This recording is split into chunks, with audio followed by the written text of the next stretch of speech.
През последните години българинът все по-често се обръща към нетрадиционната медицина за подпомагане лечението на редица заболявания. Намирам се пред частната клиника Полимед, за да ви срещна с кинезитерапевта Николай Колев. Той от дълги години практикува системата Боен и ще ни разкаже в детайл за същината й.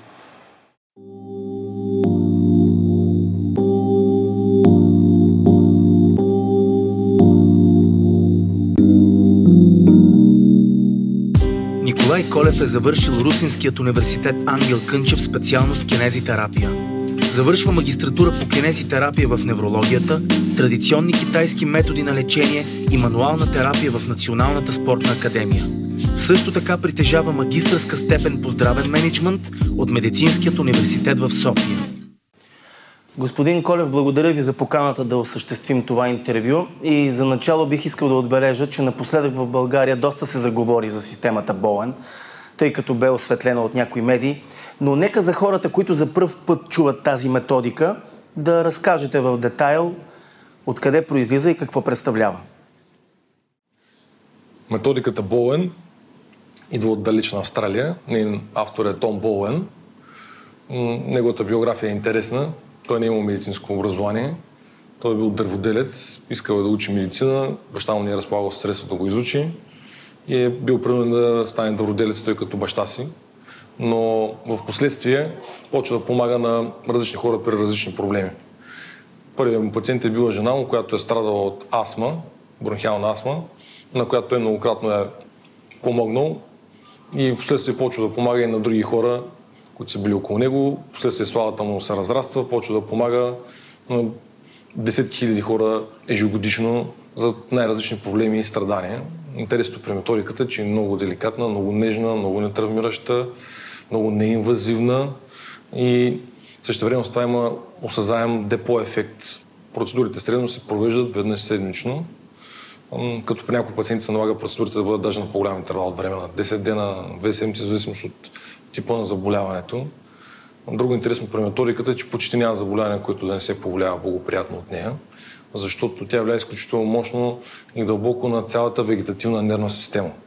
Тоест на компютъра, който е вътре в нас, който контролира всички наши жизнени функции. Установено е, че в нашия организъм, който е около 70 трилиона клетки, средно за около секунда протичат около 43 трилиона процеса, като най-мощният компютър по-настоящем не може да изпълни даже 0,004% от тези функции, които изпълнява компютъра, който е вътре в нас, т.е. нашата автономна нервна система или скоро вегетативна нервна система. Тя се състои от два дяла, симпатиков и парасимпатиков. Тези двата дяла те трябва да са в баланс, както инь-ян според китайската медицина, както везните на Темида. Когато настъпи дисбаланс в двата дяла на вегетативната нервна система, на компютъра, който контролира всичко в нас, почват най-различни здравословни проблеми и страдания. Тези страдания могат да бъдат на вътрешните органи, на жлезите за вътрешна секреция, на опорно-двигателния апарат. При всеки е различно. Страданията на съвременното човечество се дължат основно на няколко фактора, един от които е стреса. Стреса води до много сериозен и мощен дисбаланс на вегетативната нервна система, води до една доминанта на симпатикуса, което води до различни здравословни проблеми, страдания, дискомфорт, от които съвременното човечество страда. Един основен проблем, на който много хора страдат и не знаят, че страдат от него, това е вегетативната дистония. Вегетативната дистония е точно дисбаланс на вегетативната нервна система, при която човек казва, имам болка тук, имам болка там, тук имам напрежение, там имам напрежение, чувствам се дискомфортно, най-различни симптоми и страдания. Отиват на лекар, доктора казва, ти си здрав, нямаш никакъв проблем. Де-факто структурно няма изменение, няма проблем, но човека страда, има функционален проблем. И много хора страдат от този проблем, не знаят каква им е диагнозата. Диагнозата е вегетативна дистония. Това е в началото, когато проблемът е само функционален, когато не работи вегетативната нервна система както трябва. Почват след време да се получават даже и структурни изменения, било то на вътрешни органи, на жлезите за вътрешна секреция, на опорно-двигателния апарат и така нататък.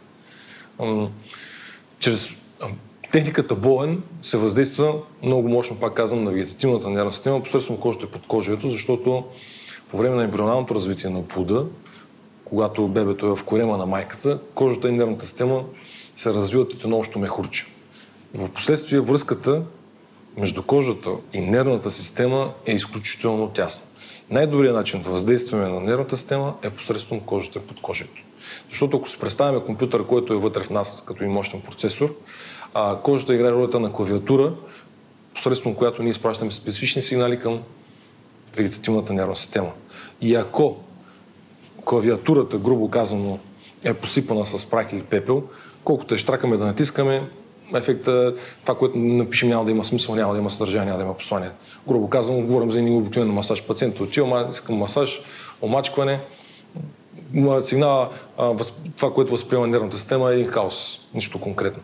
Докато, ако грубо казано, забършим праха от клавиатурата и видим кое копче, на кой клавиш, на коя буква, на коя символ, на коя цифра отговаря, вече, ако знаем в каква последователност и ако не са определени клавиши, вече може да напишем нещо, което има смисъл, има съдържание, има и послание, съответно.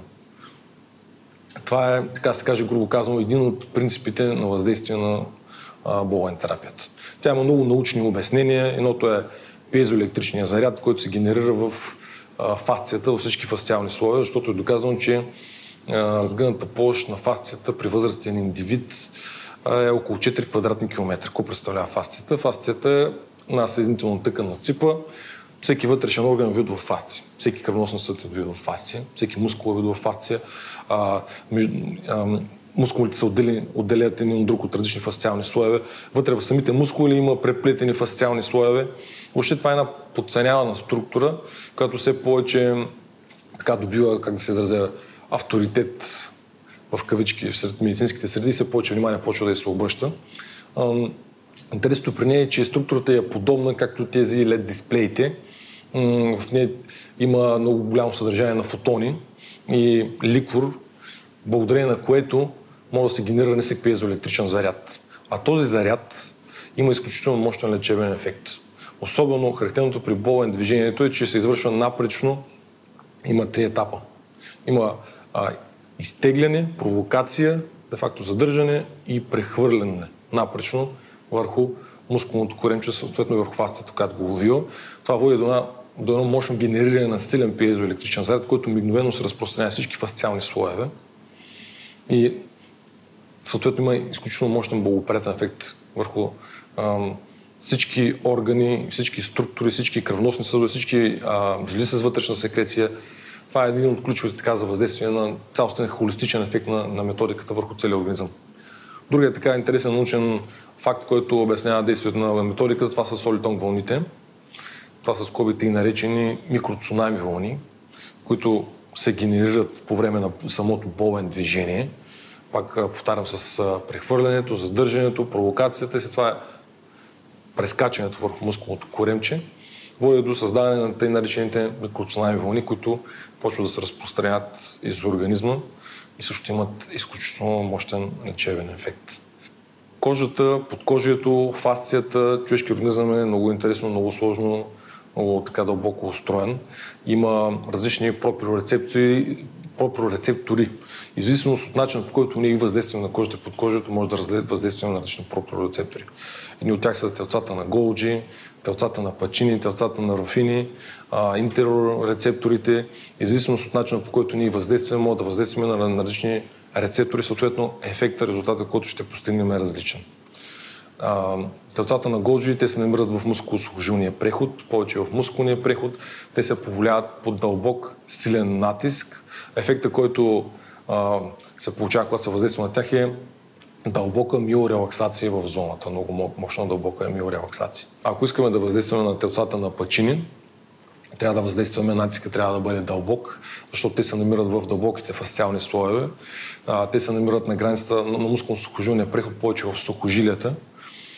Също в дълбоките слоеве и структура на ставите. Ефектът, който се постига при въздействие върху тях е подобряване на мускулната координация, като въздействието трябва да бъде вибрация, дълбок, рязък натиск, рязко отпускане. Те влияят значително на цялостно на мускулната координация и на мускулния тонус, повишават мускулния тонус. Ако искаме да въздействаме на телцата на Руфини, натискът трябва да бъде по-лек, по-повърхностен, върху повърхностните слоеве на фасцията, върху повърхностните слоеве на ставите, ефектът, който се постига с тях е дълбока миорелаксация. Кой и кога въведе тази методика на лечение в България? Георги Илчев, който ми е приятел и колега от университета, за първи път 2010 година отиде да усвои първо ниво по болен терапия в Румъния. След като още не беше стигнал в София, ми се обади по телефона и говорихме 2 часа по телефона. Ми разказваше за техниката, беше изключително въодушевен и респектиран. Така доста ме заинтригува това нещо. И като се прибра в София, почнахме активно да си прилагаме един на друг. Тоест, той ми показва основните неща от методиката и двамата активно почнахме да прилагаме методиката в България. При най-различни случаи, понеже ни беше интересно как действа, при какви пациенти, колко помага, до каква степен. Беше много интересно. Аз съм изкарал всички нива по болен терапия, включително мастер нивото съм го изкарал няколко пъти, включително и при Ози и Лени Рейндж, които са основатели на Австралийската болен академия, която почва да изпраща инструктори по света, да обучават хората по света, защото една от мечтите на Том Боуен е била хората да се обучат в техниката болен, за да може да се помогне на максимално широк кръг хора с най-различни здравословни проблеми.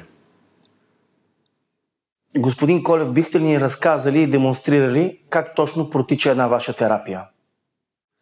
Една терапия протича по средната продължителност на процедурата между 40 минути и час, като пациента ляга по корем и терапевта почва да въздейства, както казах, по специфичен начин на определени зони и изчаква отговор от страна на организма на пациента. Като са определени въздейства по определен начин през определени интервали от време. Като ако пациента прояви има най-различни реакции, терапевтът е дължен да изчака да преминат реакциите от страна на пациента, защото в противен случай се получава предозиране. Както е много нежна, както е много деликатна, много нетърминаща, така и същевременно ефектът е изключително мощен и силен и голяма грешка е пациента да бъде предозиран. Защото има златно правило в болен терапията, less is best, т.е. по-малкото е по-добре. Колкото по-малко команди и съобщения изпратиш към организма, толкова те ще бъдат по-добре обработени и отговор на организма ще бъде по-добър. При различните пациенти терапевтът трябва да подхожда индивидуално, според състоянието на пациента, според неговите опаквания. Много е важно терапевта да изслушва, да изчаква отговорите от страна на организма на пациента. Някои пациенти имат много силни реакции, някои имат слаби реакции, при някои са по-дълги реакциите, при някои са по-слаби реакциите, което е изключително голямо значение има терапевтът да изчака да приемат реакциите от страна на пациента.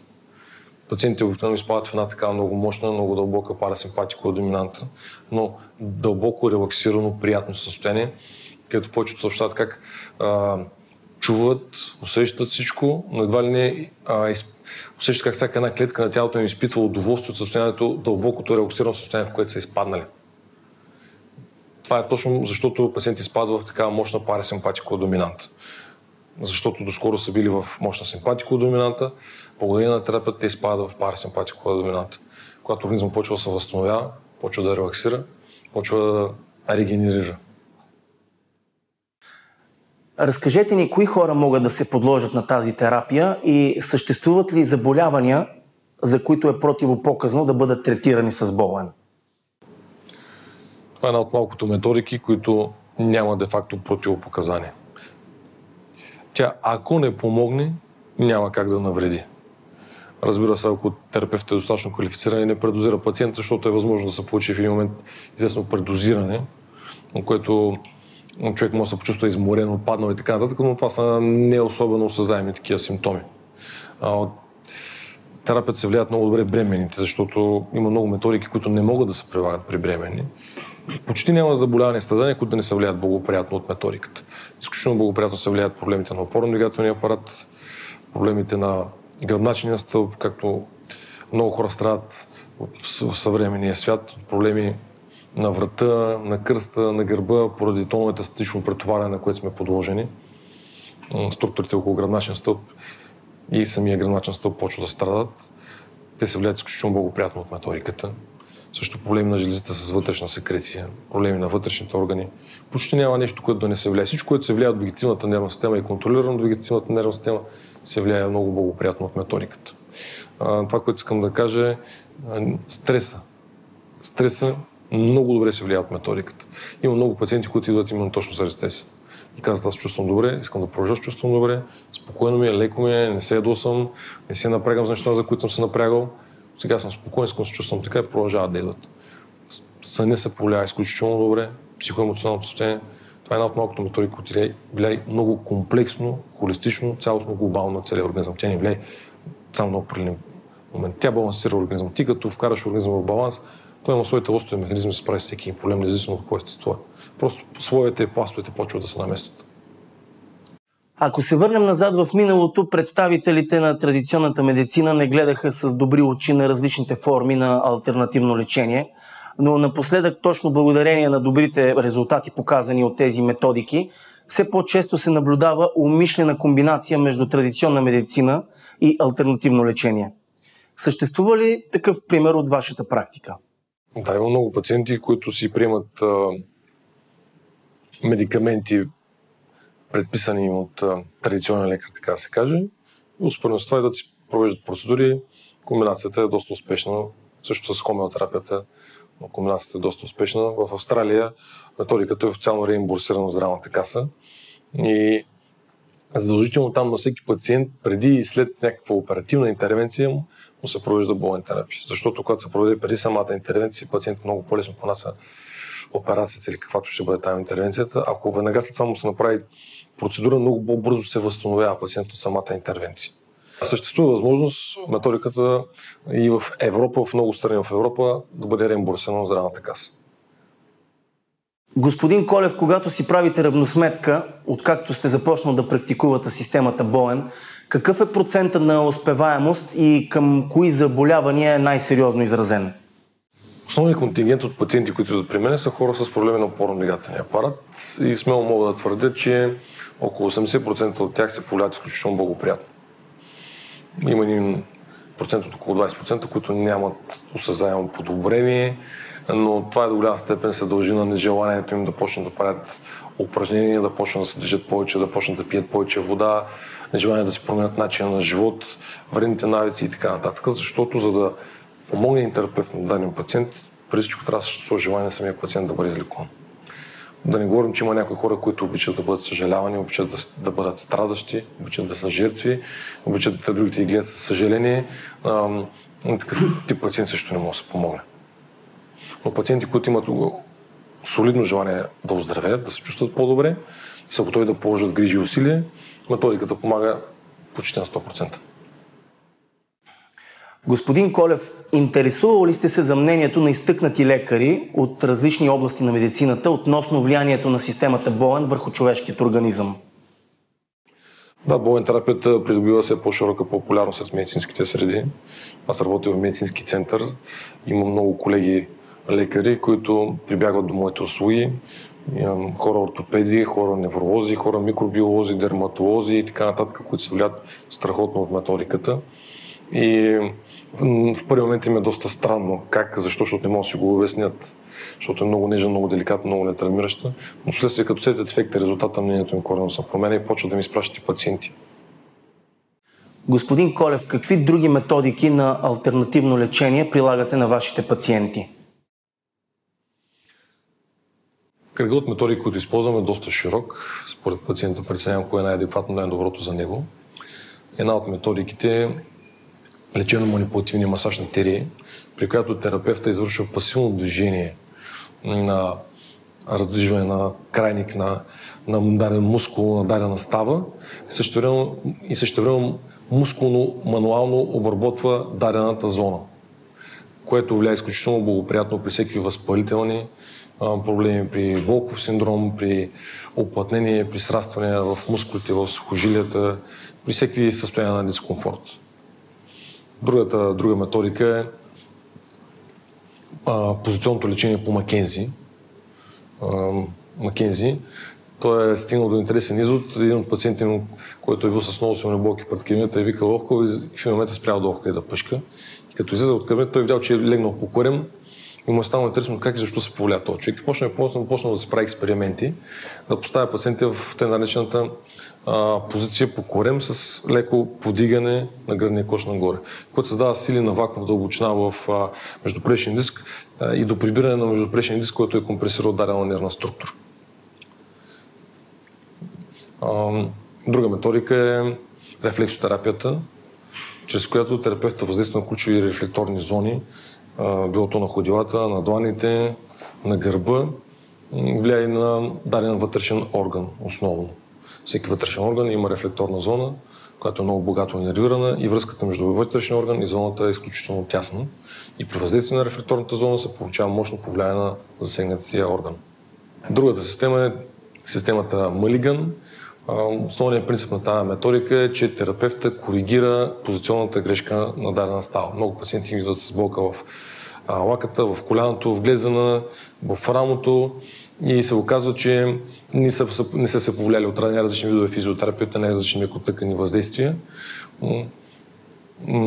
При тези пациенти се касае за проблем на те наречената позиционна грешка на ставата. И терапевтът използва специален колан, посредством който коригира те наречената позиционна грешка. Поставя ставата в правилната позиция. Нейните структури възстановява конгруентността на самата става. Методиката е изключително успешна, изключително бързи резултати се постигат при нея. Особено при много пациенти с те наречени тенис лакът, ефектът е уникален, много бърз. Прилагам също акупресура. Акупресурата и акупунктурата, разликата при тях е, че при акупунктурата терапевта пунктира, пробожда дадената рефлекторна зона или биоенергийна зона, а при акупресурата терапевта компресира, той компресира дадената точка. Това е произхода от китайската медицина, това е методика на 5000 години. Според китайската медицина човек е жив благодарение на енергията, която се движи в него. Тя се движи по определени меридиани или пътища. По една или друга причина проходимостта на енергията в дадена зона се нарушава. Терапевта чрез въздействието в ключови точки и зони, такива биоенергийни ключови зони, отпушва, така да се каже, движението на енергията и съответно това води до възстановяване на засегнатата става, мускул и така нататък. Искам да кажа няколко думи за приложната кинезиология. Нейн автор е доктор Гутхард. В средата на 60-те години миналия век той и негови колеги стигат до определени изводи, че организма реагира на най-различни здравословни проблеми чрез промяна в силата в определени мускулни групи. И посредством специално тестуване на ключови мускулни групи в организма, терапевта може да придобие информация за състоянието и за много проблеми и за начина, по който да излекува пациент от дадения проблем. Посредством кинезиологията терапевта може да стигне до същността на проблема. Посредством тестовете организмът подсказва откъде е първопричината за даден проблем, защото много пациенти идват с болка в рамото, а първопричината е кръста. Идват пациенти с болка в врата, първопричината са ходилата. Идва пациент в болка в кръста, първопричината е врата. Посредством кинезиологията и специфичните мускулни тестове, които прави терапевта, той разбира къде е същността, къде е етиологът, къде е първопричината на проблема. Тази методика ми помага да решавам много бързо много проблеми на опорно-двигателния апарат. Господин Колев, бихте ли споделили вашите добри примери от вашата кариера? Както казах, проблемите на опорно-двигателния апарат, най-баналните проблемите на кръста, на врата, на гърба, на коляната, на ходилата, смея твърда, че успеваемостта им е доста голяма. Може би, защото го правя с голяма доза желание и ентусиазъм. Аз съм от малкото щастливци в България, който идва с огромно желание на работа, защото просто обичам професията. Тая благодарност в очите на човека да видиш накрая, като се тръгва изключително зареждаща, изключително мотивираща. Смея твърда, че съм и щастлив човек, който се обича професията.